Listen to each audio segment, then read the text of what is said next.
అంటే ఓ పక్క సంతోష్ రావు గ్యాంగు, ఇంకో పక్క హరీష్ రావు గ్యాంగు 100కు 100% రేవంత్ రెడ్డి గారితో, ఇక్కడ ఉన్న కాంగ్రెస్ ప్రభుత్వంతో, అవసరమైన సందర్భాల్లో పైన బీజేపీతోని వాళ్ళు కోఆర్డినేషన్లో ఉండి బీఆర్ఎస్ పార్టీకి జలగల్లాగా పట్టి పీడుస్తున్నారు. నిరంతరం బీఆర్ఎస్ పార్టీకి నష్టం చేస్తున్నారు.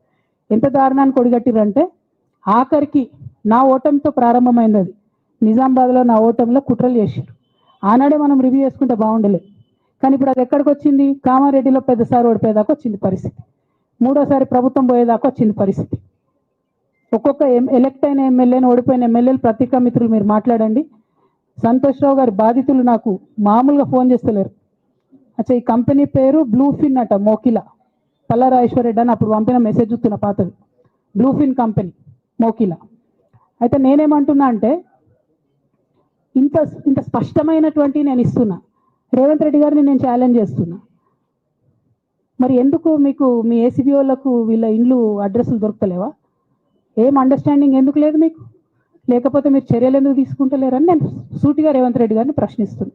ఇక తర్వాత వారు ఏం చేస్తారన్నది నాకు సంబంధం లేదు. ఇక నేను మాత్రం పర్టికులర్గా మళ్ళీ ఒకసారి నా బీఆర్ఎస్ పార్టీ కుటుంబ సభ్యులందరికీ, మా సొంత కుటుంబ సభ్యులకు కూడా రిక్వెస్ట్ చేస్తున్నది ఏంటంటే, నాకు 27 సంవత్సరాలు ఉన్నప్పుడు నేను రాజకీయాల్లోకి వచ్చిన, తెలంగాణ ఉద్యమం కోసం వచ్చిన. ఇవాళ నాకు 47 సంవత్సరాలు. అంటే నా 20 సంవత్సరాల జీవితం అంతా కూడా నేను బీఆర్ఎస్ పార్టీ కోసం, కేసీఆర్ గారి కోసం, తెలంగాణ జాగృతి కోసం, తెలంగాణ ప్రజల కోసం, తెలంగాణ ఆడబిడ్డల కోసం నేను గడిపిన. సడన్గా ఇయ్యాల నీకేం సంబంధం బీఆర్ఎస్తో అని, నువ్వెవరు అని చెప్పి సస్పెన్షన్ ఒకసారికి పంపిస్తే చాలా బాధాకరంగా ఉంది. పర్వాలేదు, అయినా నాకు ప్రజలు ఉన్నారు, నేను వాళ్ళ దగ్గర పోతా, వాళ్ళతో పాటు ఉంటా. కానీ బీఆర్ఎస్ పార్టీలో ఉన్న నాయకులకు, కార్యకర్తలకు రిక్వెస్ట్ చేస్తాను, సోషల్ మీడియాలో వచ్చే పిచ్చి పిచ్చి పట్టుకొని ప్రజాప్రతినిధులు ప్రెస్ మీట్ పెట్టింది నిన్న భవన్లో. నేను నిన్న మొన్నటి రోజు వాళ్ళ మీద ప్రెస్ మీట్ పెట్టినప్పుడు ఏమన్నా, కేసీఆర్ గారికి నష్టం చేసిన పార్టీ ఉంటే ఎంత పోతే ఎంత అన్న. సోషల్ మీడియాలో ఉన్న బీఆర్ఎస్ పార్టీ కొంతమంది దుర్మార్గులు ఉన్నారు, సోషల్ మీడియా వింగు చూసేటోళ్ళు.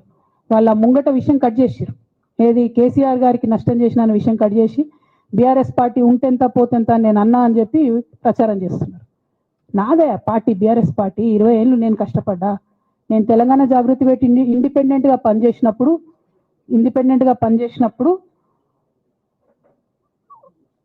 ఓటేయమని ఎవరు చెప్పినా? నేను బీఆర్ఎస్ పార్టీకి ఓటేయమని చెప్పినా? నా జీవితంలో ఇంతవరకు నేను ఇంకో పార్టీకి ఓటేయమని చెప్పలే, ఇంకో పార్టీకి ఓటేయలే. ఎట్లయితే కంప్యూటర్లో హార్డ్వేర్ ఉంటుందో అది బీఆర్ఎస్ పార్టీ, సాఫ్ట్వేర్ తెలంగాణ జాగృతి. శరీరం బీఆర్ఎస్ పార్టీ అయితే ఆత్మ జాగృతిగా పనిచేసినాం, తెలంగాణ ఆత్మగా పనిచేసినాం. మేము తెలంగాణ ఆత్మగౌరవం కోసం పనిచేసినాం, తెలంగాణ ఆత్మగౌరవ ప్రతీకలైనటువంటి బతుకమ్మ బోనాలను నిలబెట్టడం కోసం పనిచేసినాం. ఆ కాంట్రిబ్యూషన్ ఏం లేదా? నేనేం చేయలేదు ఆ పార్టీకి. నిజామాబాద్లో చికెన్ గున్యా వచ్చి బాధపడుతుంటే గల్లీ గల్లీ గల్లీ తిరిగి 2018లో ఒక్కొక్క ఎమ్మెల్యేకు ఎంత తిరిగినా అన్నది అక్కడ నిజామాబాద్ ప్రజలకు తెలుసు. ఏం కాంట్రిబ్యూషన్ లేదన్నది? ఓన్లీ హరీష్ అన్నది, సంతన్నదే ఉన్నదా కాంట్రిబ్యూషన్?